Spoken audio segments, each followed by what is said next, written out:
10 रुपए की एक छोटी सी बोतल जिसे खरीदने के लिए कभी किसी को 2 बार सोचना नहीं पड़ा, लेकिन उसी 10 रुपए की बोतल ने सिर्फ 7 साल में 2800 करोड़ रुपए की कंपनी खड़ा कर दी। पंजाब के रूपनगर में 3 भाइयों ने घर की रसोई में जीरा, काला नमक और नींबू मिलाया और यहीं से जन्म हुआ लाहौरी जीरा का। जी हाँ, जिसे आप पीते हैं।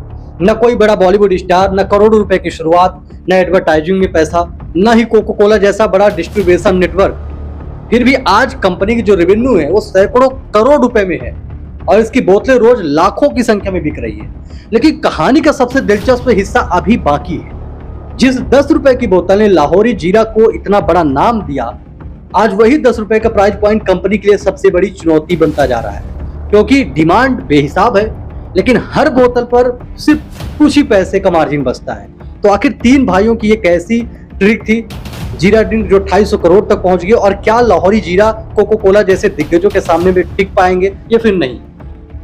ये सब बड़ी बातें हैं। और ये क्या उसकी कमजोरी है, क्या शायद 10 रुपए जो उसका प्राइस है वहीं कहीं उसके लिए कमजोरी न बन जाए? आज इसी पर हम आपको पूरी जानकारी देंगे। पंजाब के रूपनगर में एक दिन निखिल डोडा अपने किचन में कुछ नया ट्राई कर रहे थे। जीरा, काला नमक और नींबू, इन तीनों को मिलाकर उन्होंने एक ड्रिंक तैयार की।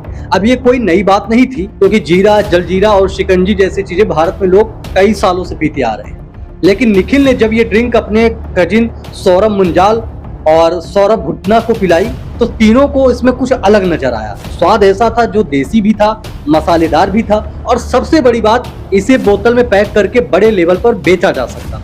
यही से तीनों भाइयों के दिमाग में एक सवाल आया, अगर लोग घर पर बना हुआ जीरा ड्रिंक इतना पसंद करते हैं तो इसे एक ब्रांड बनाकर मार्केट में क्यों नहीं उतारा जाए?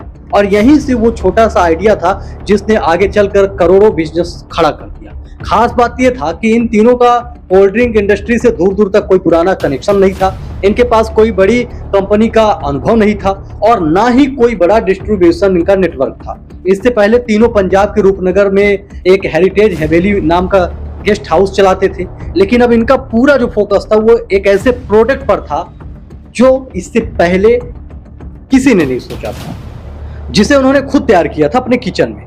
इस आइडिया को बिजनेस में बदलने के लिए तीनों ने आर्केन फूड्स प्राइवेट लिमिटेड की शुरुआत की। निखिल डोडा, जिन्होंने IIM लखनऊ से पढ़ाई की थी, वो कंपनी के CEO बने।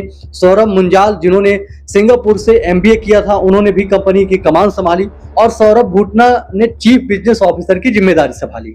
लेकिन अब असली चुनौती थी इस ड्रिंक को बनाना नहीं, बल्कि इसे लोगों तक पहुंचाना। शुरुआत में कंपनी की प्रोडक्शन कैपेसिटी सिर्फ करीब 96,000 बोतल प्रतिदिन थी, सिर्फ 96,000 रुपए बोतल, और डिस्ट्रीब्यूशन नेटवर्क इतना छोटा था कि बड़े बड़े डिस्ट्रीब्यूटर या सेल्स टीम के बजाय तीनों भाई खुद दुकानों पर जाते थे, दुकानदारों से बात करते थे, बोतल दिखाते थे, कहते थे एक बार रख कर देखिए, ग्राहक को पसंद आएगा।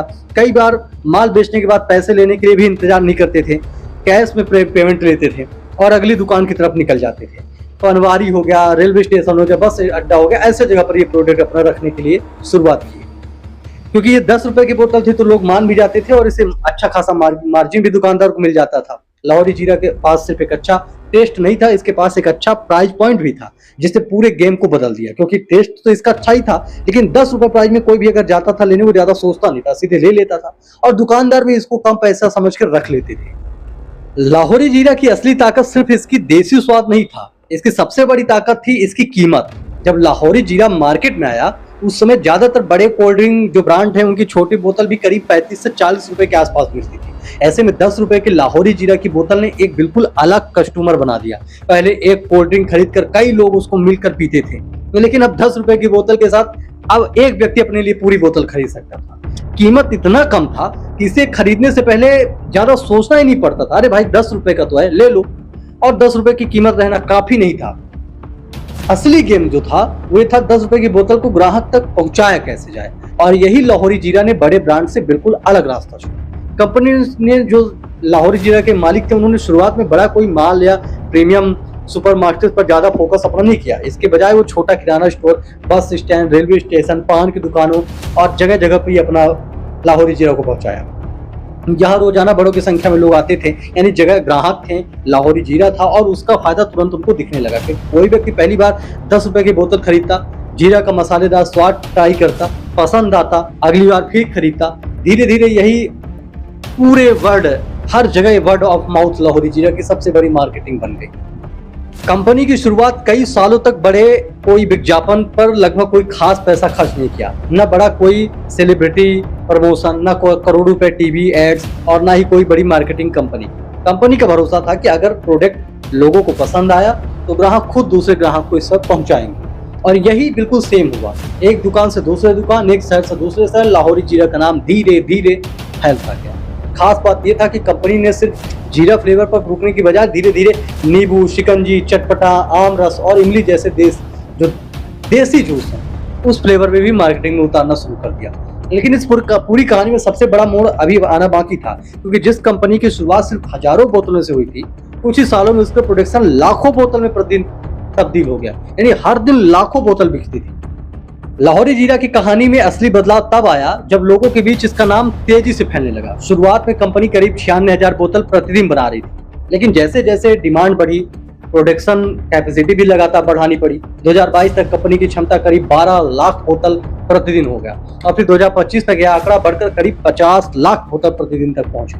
यानी जिस प्रोडक्ट को तीनों भाइयों ने एक छोटे से किचन के एक्सपेरिमेंट में शुरू किया था, अब उसकी लाखों बोतलें रोज बाजार में पहुंच रही थी। इसी ग्रोथ ने इन्वेस्टर्स का ध्यान भी अपनी तरफ खींचना शुरू कर दिया। 2022 में बेल्जियम के इन्वेस्टर एक वर्ल्ड इन्वेस्ट ने करीब $15 मिलियन का, जी हाँ, $15 मिलियन का इन्वेस्टमेंट करने के लिए कंपनी में मिनॉरिटी स्टेक लिया। इसके बाद 2025 में एक और कंपनी आई जो 200 करोड़ का इन्वेस्टमेंट किया और इन इन्वेस्टमेंट्स के बाद कंपनी की वैल्यूएशन करीब 2800 करोड़ तक पहुंच गई। लेकिन सबसे दिलचस्प बात थी कि इतनी बड़ी ग्रोथ के बावजूद लाहौरी जीरा अपनी पहचान बड़े एडवर्टाइजिंग कंपनी से नहीं बल्कि अपने प्रोडक्ट, अपने डिस्ट्रीब्यूशन से बनाई। ग्राहक से ही ग्राहक बढ़ते गए, कोई बड़ा विज्ञापन नहीं कराया। कंपनी का रेवेन्यू भी इसी रफ्तार से बढ़ता गया। 2019 में जहां कंपनी का रेवेन्यू करीब 11 करोड़ था, वही 2014 तक यह बढ़कर करीब 312 करोड़ तक पहुंच गया। 2025 में रेवेन्यू करीब 540 करोड़ रहा और FY26 में कंपनी का नेट रेवेन्यू करीब 775 करोड़ तक पहुंच गया। यानी सिर्फ कुछ सालों में एक छोटी सी देसी जीरा ड्रिंक सैकड़ों करोड़ रुपए के करीब बदल चुकी थी। कंपनी अब अगले चरण के लिए और बड़ा टारगेट लेकर चल रही थी।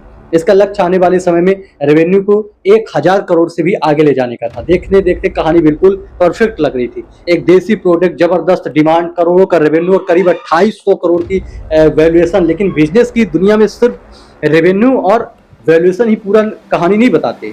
असली सवाल ये है कि कंपनी जितना कमा रही है उससे आखिर बचा कितना रही है। और यही से लाहौरी जीरा की कहानी में एक ऐसा ट्विस्ट आता है जिसे देखकर पूरा बिजनेस मॉडल थोड़ा अलग नजर आने लगा। अब तक लाहौरी जीरा की कहानी सुनकर सब कुछ शानदार लग रहा था। रेवेन्यू तेजी से बढ़ रहा था, लाखों बोतलें रोज बिक रही थी और कंपनी की वैल्यूएशन करीब 2800 करोड़ तक पहुंच चुकी थी। लेकिन किसी भी बिजनेस की असली ताकत सिर्फ उसके रेवेन्यू से तय नहीं होता। असली सवाल होता है कि उस रेवेन्यू में से कंपनी के पास बचता कितना है। और यहीं पर लाहौरी जीरा की कहानी थोड़ी मुश्किल दिखाई देने लगती है। 2022 में कंपनी का जो प्रॉफिट था वो करीब 3 करोड़ था। 2023 में बढ़कर करीब 12 करोड़ हुआ। 2024 में प्रॉफिट करीब 23 करोड़ पहुंचा और 2025 में करीब 25 करोड़ रहा। यानी रेवेन्यू तो तेजी से बढ़ता गया, लेकिन प्रॉफिट उसी रफ्तार से नहीं बढ़ पाया। इसकी सबसे बड़ी वजह थी बढ़ता हुआ खर्च। कंपनी को हर एक रुपए का रेवेन्यू कमाने के लिए करीब 90 पैसे तक खर्च करने पड़ रहे थे और मार्जिन भी करीब 10% के आसपास आ गया था। अब सवाल उठता है कि आखिर खर्च इतना ज्यादा क्यों? इसका जवाब छिपा है उसी 10 रुपए की बोतल में, जिसने लाहौरी जीरा को इतना बड़ा बनाया।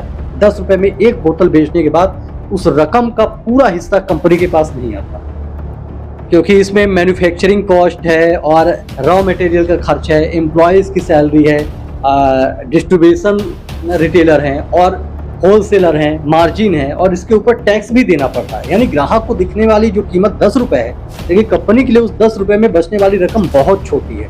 रिपोर्ट्स के मुताबिक 2025 में कंपनी ने करोड़ों बोतलें बेची, लेकिन प्रति बोतल मार्जिन काफी कम रहा। यही वजह है कि सेल्स बढ़ने के बावजूद प्रॉफिट पर उतना बड़ा असर नहीं दिखा। और समस्या सिर्फ मार्जिन की नहीं थी, लाहौरी जीरा की डिमांड इतनी तेजी से बढ़ रही थी कि कंपनी के पास उस डिमांड को पूरा करने के लिए पर्याप्त मैन्युफैक्चरिंग कैपेसिटी भी नहीं थी। कंपनी के अपने मैन्युफैक्चरिंग जो प्लांट्स थे वो पंजाब के रोपड़ में, गुजरात के वापी में और लखनऊ में है, जबकि इसके अलावा जो कॉन्ट्रैक्ट मैन्युफैक्चरिंग यूनिट्स का भी इस्तेमाल किया जाता था।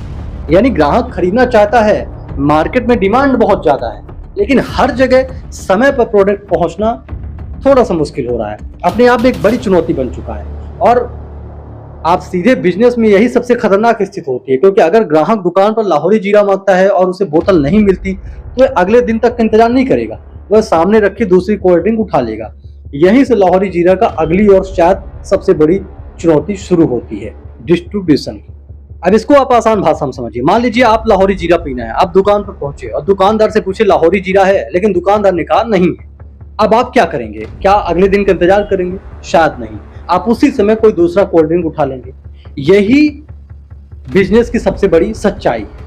ग्राहक किसी एक ब्रांड का इंतजार नहीं करता, उसे जो चाहिए अगर वह सामने नहीं है तो वह दूसरा ऑप्शन चुन लेता है। और यहीं पर लाहौरी जीरा के सामने सबसे बड़ी चुनौती खड़ी होती है। शुरुआत में जब कंपनी छोटी थी तब तीनों फाउंडर खुद दुकान जाकर प्रोडक्ट पहुंचाते थे, लेकिन आज जब कंपनी का कारोबार सैकड़ों करोड़ों रुपए का हो चुका है और लाखों बोतलें रोज बिक रही है, तो डिस्ट्रीब्यूशन को उसी रफ्तार से बढ़ाना आसान नहीं है, खासकर तब जब प्रोडक्शन की सेल्फ लाइफ भी सीमित हो। लाहौरी जीरा जैसे फिजी ड्रिंक की सेल्फ लाइफ करीब 105 दिन बताई जाती है। इसका मतलब यह है कि कंपनी बहुत पहले बड़ी मात्रा में प्रोडक्शन बनाकर महीनों तक स्टॉक नहीं रख सकती। इसी डिमांड के हिसाब से लगातार फ्रेश बैच तैयार करना पड़ता है। अब इसमें एक और खर्च जुड़ जाता है, लॉजिस्टिक। अगर 10 रुपये की बोतल को बहुत दूर किसी दूसरे राज्यों में भेजना पड़े तो ट्रांसपोर्ट कास्ट भी उसके मार्जिन का बड़ा हिस्सा खा सकती है। इसलिए कंपनी को अलग अलग क्षेत्रों के करीब मैन्युफैक्चरिंग यूनिट्स बनाने पड़ते हैं ताकि प्रोडक्ट कम दूरी तय करके जल्दी दुकानदार तक पहुंच सके। इसी वजह से कंपनी ने पंजाब के रोपड़ और गुजरात के वापी के बाद लखनऊ में अपना बड़ा मैन्युफैक्चरिंग प्लांट तैयार किया है। लेकिन यहीं पर लाहौरी जीरा का मुकाबला उन कंपनियों से होता है जिनके पास दशकों से बना हुआ डिस्ट्रीब्यूशन नेटवर्क है, जैसे कोका कोला। ग्लोबल ब्रांड्स के पास पूरे देश में दर्जनों मैन्युफैक्चरिंग यूनिट्स हैं और विशाल डिस्ट्रीब्यूशन भी उसका नेटवर्क है। उनका प्रोडक्शन किसी एक शहर या राज्य तक सीमित नहीं है। उनकी सेल्स और उनका डिस्ट्रीब्यूशन नेटवर्क इतने बड़े हैं कि किसी दुकान पर उनका स्टॉक खत्म होते ही उसे दोबारा भरने की क्षमता भी बहुत ज़्यादा है। इसके अलावा बड़े जो ब्रांड्स रिटेलर्स को क्रेडिट ड्रीम्स और अलग अलग ट्रेंड स्कीम्स जैसे सुविधाएं भी देते हैं। यानी दुकान पर सिर्फ प्रोडक्ट पहुंचाना ही काफ़ी नहीं है, दुकान की सेल्फ पर अपनी जगह बनाए रखना भी एक अलग लड़ाई है। और अब मुकाबला सिर्फ कोको कोला और पेप्सी जैसे पुराने ब्रांड से नहीं है, ब्रांड्स भी तेजी से बढ़ रहे हैं। यानी अगर किसी दुकान पर लाहौरी जीरा नहीं मिला तो ग्राहक के पास दूसरा विकल्प मौजूद है। यही कारण है कि बिजनेस में सिर्फ अच्छा टेस्ट आपको जीत नहीं दिला सकता। आपका प्रोडक्ट ग्राहकों के पसंद आना जरूरी है, लेकिन उसे भी जरूरी है कि जब ग्राहक उसे खरीदना चाहे तब वो दुकान पर मिलना चाहिए। और लाहौरी जीरा के सामने अब अगली बड़ी चुनौती सिर्फ डिस्ट्रीब्यूशन नहीं है, बल्कि उसे 10 रुपए के प्राइस पॉइंट को बचाए रखना भी है और हर जगह उपलब्ध हो, ये भी उसके बाद बड़ा पॉइंट है। तो लाहौरी जीरा की कहानी यहीं खत्म नहीं होती, असली कहानी अब शुरू होती है। एक तरफ है करोड़ों की डिमांड, हजारों करोड़ का वैल्यूएशन और एक ऐसी देसी टेस्ट जिसे लोगों को काफ़ी पसंद आया। अब दूसरी तरफ है बढ़ती मैन्युफैक्चरिंग कास्ट, कम मार्जिन, लिमिट सेल्फ लाइफ और कोको कोला जैसे ब्रांड का विशाल डिस्ट्रीब्यूशन नेटवर्क। अब यानी अगले कुछ साल तय करेगी कि लाहौरी जीरा सिर्फ एक पॉपुलर देसी ड्रिंक बनकर रह जाएगा या फिर इंडिया का अगला बड़ा ब्रांड बनेगा। क्योंकि बिजनेस में सिर्फ लोगों का प्यार काफ़ी नहीं होता, उस प्यार को लंबे समय तक प्रॉफिटेबल बिजनेस में बदलना पड़ता है। और अब सवाल आपके लिए, क्या आपको लगता है कि 10 रुपए की यह छोटी सी बोतल आने वाले समय में कोको कोला जैसे बड़े ब्रांड को टक्कर दे सकती है? आप क्या सोचते हैं और क्या आप लाहौरी जीरा पीते हैं? कमेंट में जरूर बताइएगा। धन्यवाद।